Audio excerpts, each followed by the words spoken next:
I've got two questions for you. One, is it scone or scone? And two, is it cream first or jam first?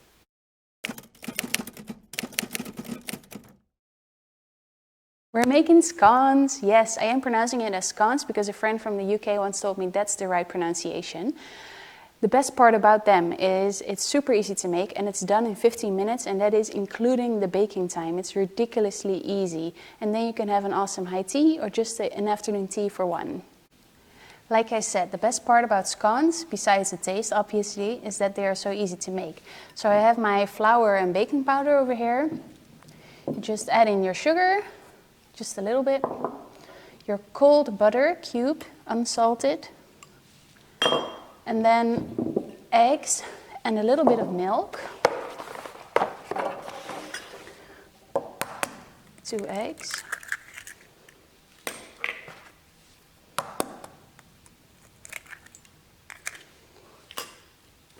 And then add milk until you have 300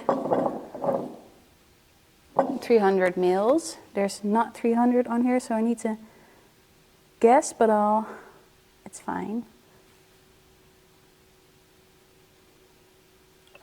Okay. Let's whisk it up.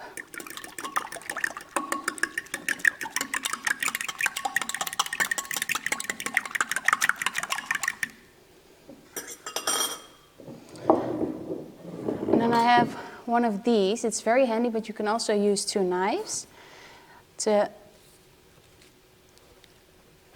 break up the butter a bit.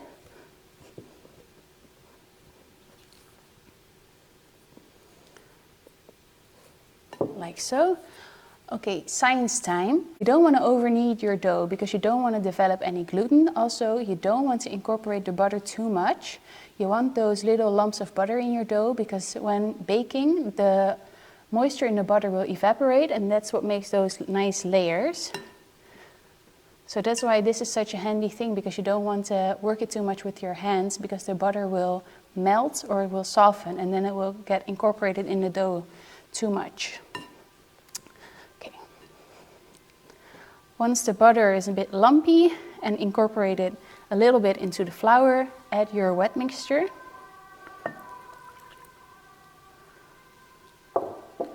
And just mix until you have a shaggy dough.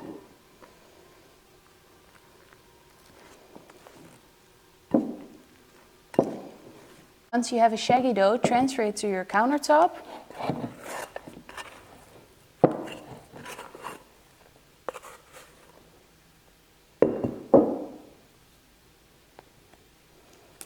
And then start kneading, but only until everything is just combined.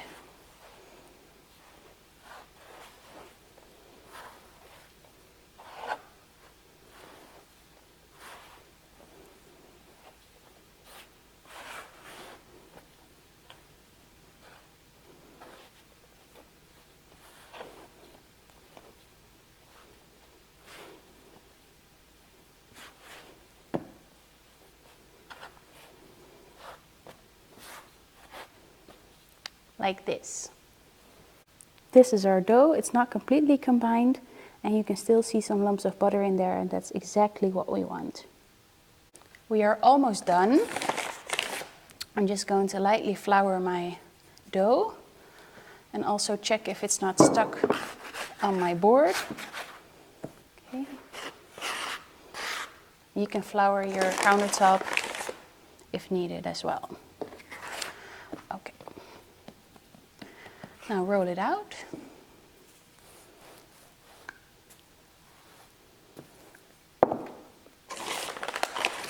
Flour when needed and check if it's not stuck.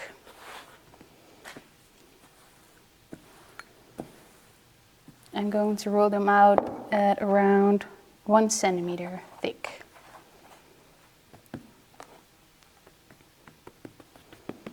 Perfect.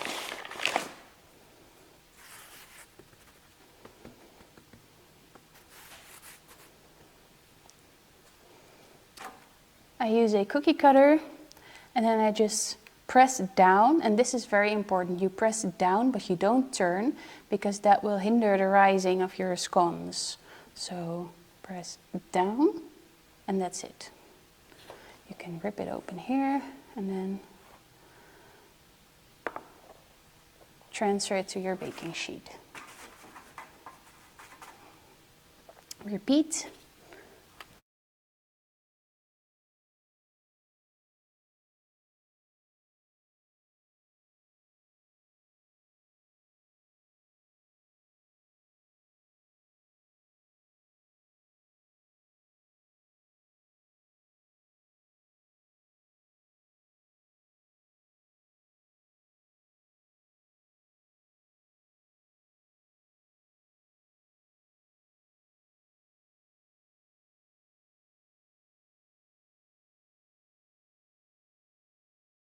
As you can see, I place my scones right next to each other, touching each other, and that's because this way they rise up instead of falling over to the sides.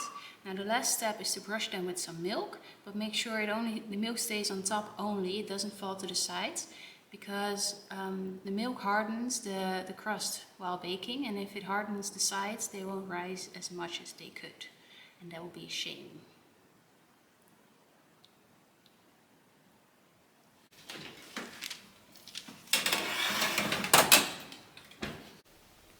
Buttery, flaky, yummy scones. Look at that.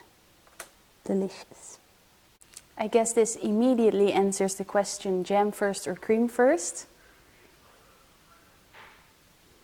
If it's good enough for the queen, it's good enough for me. Now, let's make some tea.